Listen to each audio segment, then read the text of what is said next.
Welcome back to part 2 of the inventory series. In the first part, we learned how to show what the mouse is hovering over, and in this episode, we will be going over how players can interact with the inventory by opening and closing it. To begin, please make your own GUI, as I have my own over here, and make sure your own GUI's parent is the Star GUI. To make an inventory GUI, create a screen GUI in the Star GUI and name it the inventory GUI. Next, insert a frame into it and name it the inventory frame. And afterwards, create a scroll GUI and name it list into the frame. And lastly, create a UI grid layout and make sure its parent is the scroll GUI. Afterwards, let's open up the local script we've made in the previous episode in the Star Player scripts. Next, let's create a table named keybinds.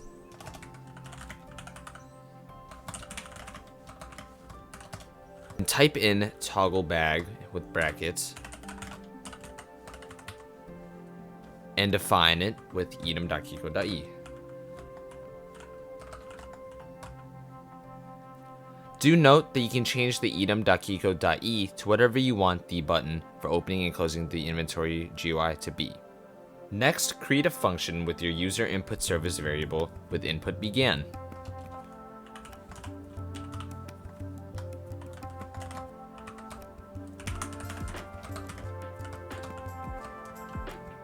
Include the parameters input and game processed event. I'll just abbreviate it into GPE. This function detects when the player interacts with the game. And let's test it out and add a print statement into the function with the parameter input, and also adding .keycode right after it.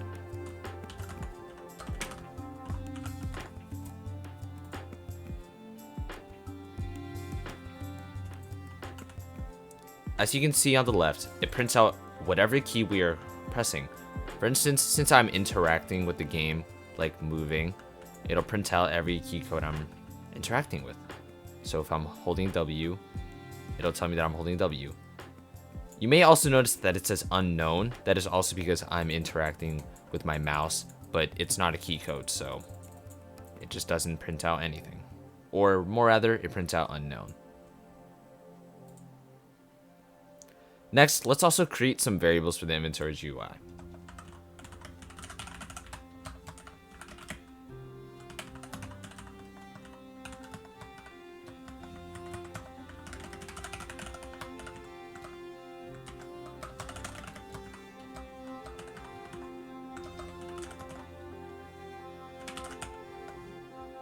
Then let's reference the keybind table and check when the player presses the key they use to open or close the GUI. By just using an if statement and adding input.keycode is equal to keybinds toggle bag. Now this just checks when you press your toggle bag button, and when you do, it'll run whatever is in here. And since we want it to open or close, we need to check if it's open or closed to do the opposite. And to do so, just do if inventory GUI.enabled is equal to true, then inventory GUI.enabled is equal to false. And now vice versa, do the same for the opposite. Inventory GUI.enabled is equal to true. Now let's test it out.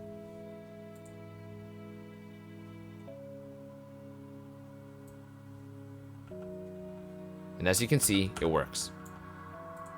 Finally, you may notice that when you are trying to type in chat and interacting with the key you use to open or close the inventory appears. So for instance, if I were to type the letter E in chat, you may notice that it opens or closes. Or maybe when I type something like hello, you notice that it opens. So let's do that one more time.